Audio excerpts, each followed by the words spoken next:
Right guys, it's been a bit of a long week, working a lot, not had much time to do things around the pond and stuff like that. So, you know, I got my usual filter, just rushed it, got my usual filter checks done. Didn't really have much time to spend looking at the fish. So then come home from work today, today's Friday, thought, you know, we'll have a good little weekend. The weather's nice, take the cover off, take my polytunnel off the pond, you know, we'll enjoy the fish. But then the missus goes out this evening, looks at the fish, comes up to me and says, Dan, I think you need to get our little boy's fish, the fish we brought when we got our little boy, William's fish out. It doesn't have a name yet because the plan is for him to name it. I was like, why, what's up? She said, she's got something on her side. I said, mate, well, I'm planning on getting Big Betty out this weekend anyway. Cause I think I mentioned in a previous video, she had a cut just underneath her chin there. And I treated that with some tramadine and stuff like that. So my plan was to get her out anyway, and I was planning on holding her up, having a little look underneath her chin.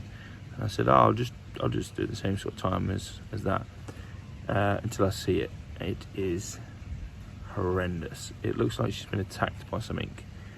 Now, I don't know how, because the cover's been on the pond for a couple of weeks now.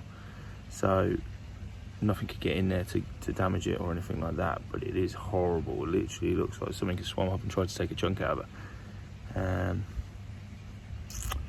So I'll cut to that. Right, this is the fish in question. As you can see, this side looks fine, bit of a dead scale there. And now she's going to move around for us. Come on, go. Look at the state of that. Let me see if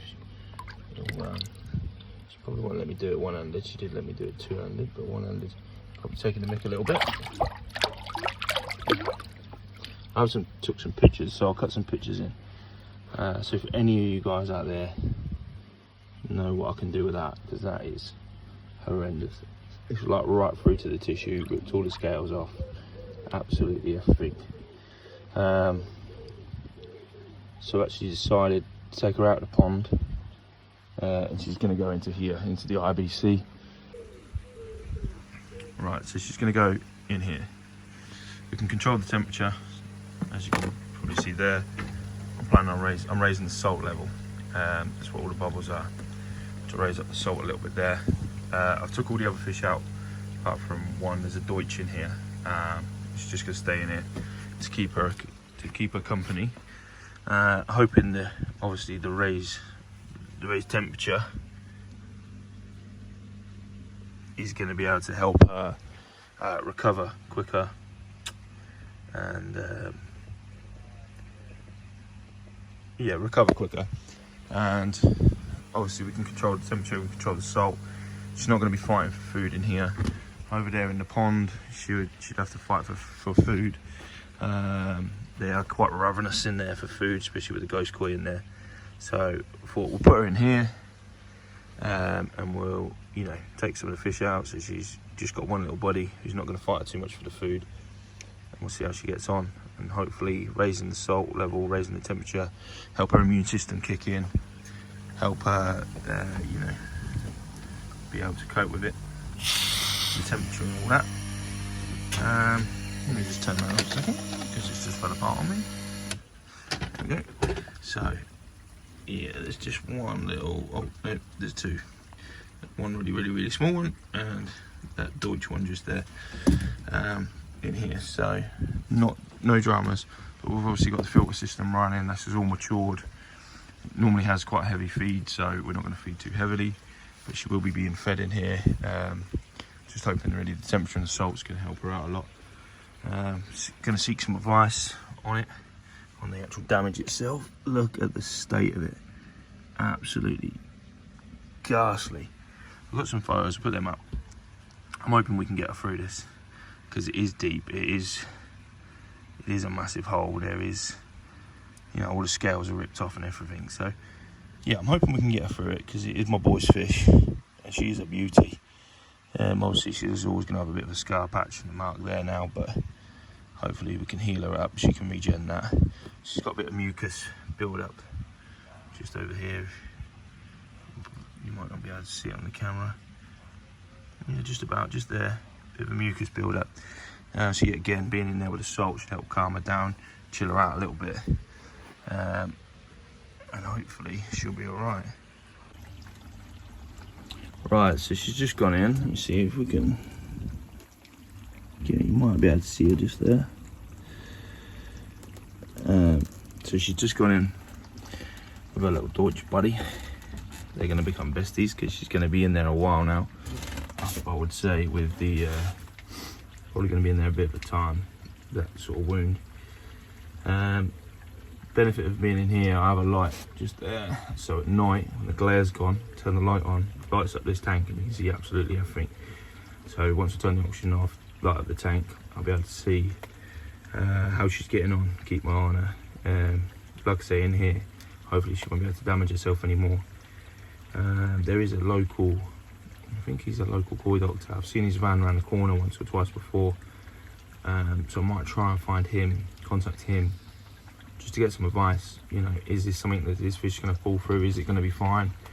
Is there some steps I need to take? Obviously I've cleaned it with some wound cleaner stuff.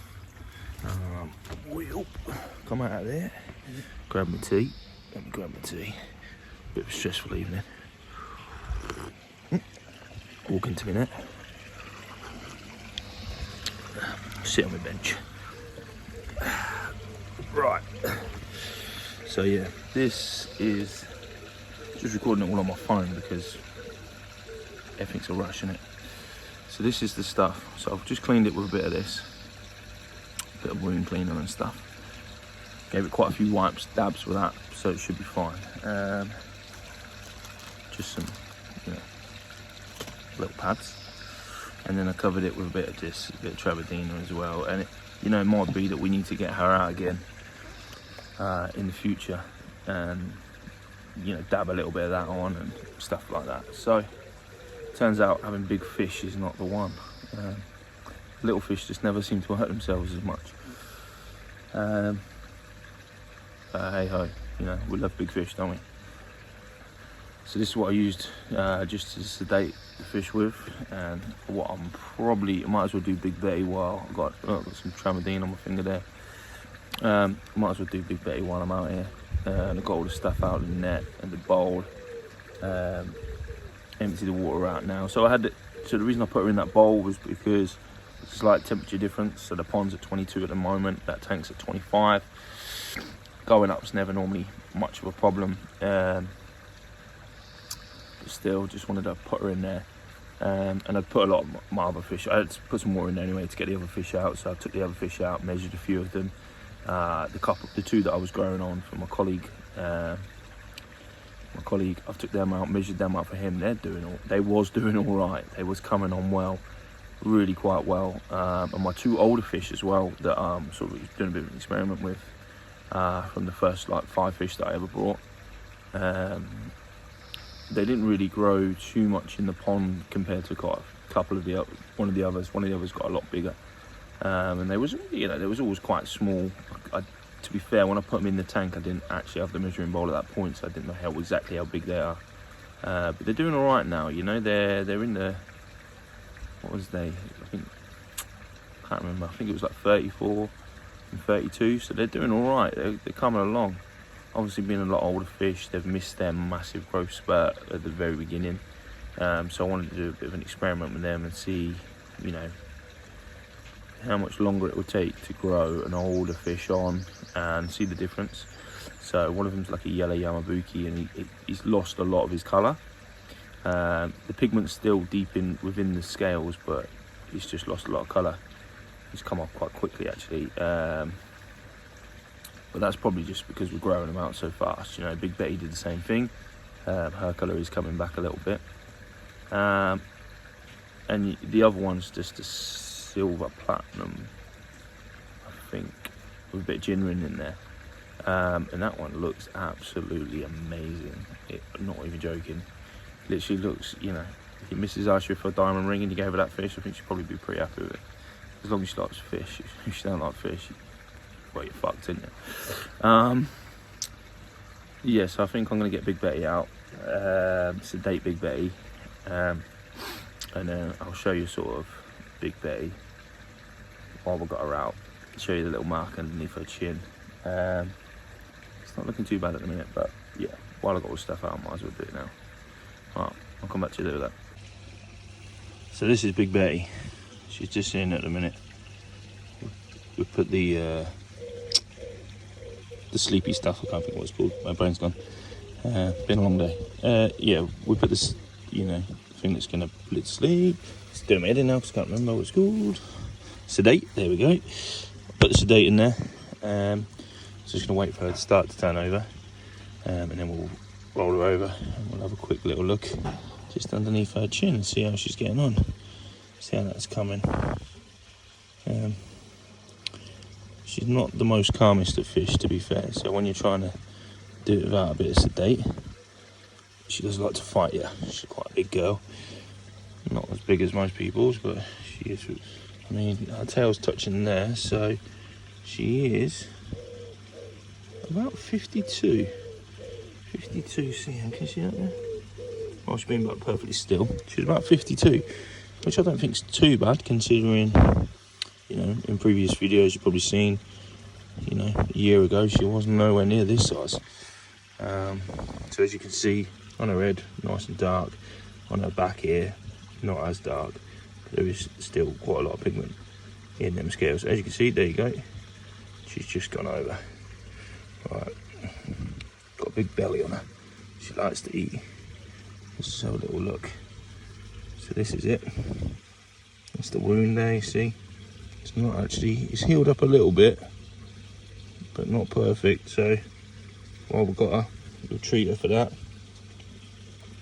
And we'll see how she gets on. Keep saying her. Keep calling her. She puts a good size on, so I'm saying she's a she because of the size. Right, I'll just treat that, and then I'll come back to you. Alright, so there you go, she's coming back round now. When you bring them back round, you have to hold them for a little while. So I was holding her. Now I've just got her just in the pan net there, just above the oxygen, plenty of oxygen going back into them gills. Wake her right back up. And once I think she's about ready, I'll just move the net out of the way and let her go. But yeah, she's not doing very well with these big fish at the minute. Gonna have to really seriously look at this pond and see what they're catching themselves on. I think Big Betty caught herself on the lip of the. Oh, she looks ready. She looks ready. She's had enough. There you go. There she goes. She'll still be a bit dazed for about another 5-10 minutes. But should be fine. Should be fine. Yeah. So I think Big Betty, when I've had the water up high level, went over here near the feeder, caught her chin on the wood. Is what I think she damaged herself on. But she does like to eat. But this other one, not a Scooby, what she's damaged herself on. So at some point this weekend, I'm gonna have a serious look in this tank, in this pond. Have a good look and see if anything's fell in, or you know, if there's anything that could have damaged her in there, or she could have caught herself on, and then sort it out, whatever it could be. Might even have to drain the water down a little bit so I can get in there and have a good little rummage, make sure there's no sharp edges on the liner. Yeah, don't know how she's done it. I will find it. Whatever it is, I will find it. And I'll sort it out. Because we don't want to damage herself like that. Don't want the fish damaging themselves. Especially if I'm not growing them all out. So, yeah, cool. Right, just in case a couple of you are thinking, well done, you've got a big tank in your garage. Why are you putting such a big fish in such a small tank? The reason being, I don't want to put her in the big tank because I've got a lot of good quality fish in there basically that I'm trying to grow out, and if it does turn bacterial in there, in that infection, I don't want to be infected to infect any of my other fish. So what I've actually done is moved all the fish out of the small one and put them in the other one, just in case basically. I've left the Deutsch fish in there because for now she needs a little companion, don't want her in there on her own. So I gave her a little companion. But yeah, that's the reason for not moving her in the big tank really. I can't move all the fish in the tank. The big tank, empty the big tank, put them in the pond and then just put her in there, you know, that's unfair on all them fish. and I still want to keep growing them and still want to keep doing that. So at the moment we're having 2 tanks. Perfect timing. Not perfect timing for, well, it's perfect timing for this to happen. It's unfortunate that this has happened, and you know, I'm going to get to the bottom of why it happened, but you know, luckily enough, I'm in a good position where I can move her, put her in a tank where I can control the temperature, I can control the salt levels, I can control the feeding, I can control absolutely everything to give her the best chance. We know exactly how much water's in there, so any treatments, we can just work it out to the exact, treat the thing, you know, and it's going to be 100% perfect from that point of view. And luckily enough, like I say, I've got the big tank in the garage, so I can move all the fish out of there, put them in the garage. They're going to take a little dip on their growth, because they're now in there with some pretty big fish, you know, some fish that are not far off her size. So yeah, again, if I put her in the tank in the garage with the other fish in there, she'd still be fighting for food. So it just doesn't make sense to put her in there. It makes sense to put her in this little tank. I know it's not the nicest thing in the world to put big fish in a little tank, but you know, she's wherever she was. She's a bit smaller than Big Betty actually. I think I did measure her earlier. If I did, I'll just put it on the screen what measurement she is. You know, Big Betty's 52 cm, so she's somewhere around there. We say 50, for example. And yeah, I think it's the right thing to do. Bring her out, put her in there. Let's get her healed up. Let's, you know, take her away from, in the pond, the temperature can fluctuate with the temperature, and obviously this week we've got good temperatures, but next week, you know, it's England, it'll probably be -3, which means the pond temperatures will fluctuate and just cause our problems, you know. At least in there with the temperature up, I might try and keep the temperature, and the temperature's normally set to 24, but I might knock it up to 25, just keep her up at 25, keep the temperature up, you know, and see how she goes. Get some advice. Never had anything really like that before, so get some advice on what I should be treating it with, and yeah, let's go from there. You know, if any of you guys know anything, got any experience, know someone, put it in the comments, let me know what the score is, and that'd be much appreciated. Yeah, unfortunately not the best video in the world, but you know, like I say, it's my diary. This is my diary. I want to be honest with everyone. I'm not going to hide anything. You know, if I get in touch with someone and they say, mate, you've done a complete wrong thing, drop the temperature, lower the salt levels, sort her out, then I'll, you know, I probably won't do that actually, because it doesn't sound right. Everything I've heard and read is temperature up, salt up, she'll be alright. Hopefully, we'll soon find out. But yeah, if anyone knows anything, got any ideas, any, you know, preferences, yeah, anything, just drop it in the comments. Let me know. Let me know what you're thinking. Let me know if I'm doing something wrong. Let's help each other. Hopefully, no, not hopefully actually, but maybe one day if you have a similar incident with one of your fish, you can look back at this video and be like, oh, well, that's what that dickhead Dan done and that didn't work. So let's try something else. But yeah, let's go. All right, cheers guys, thanks.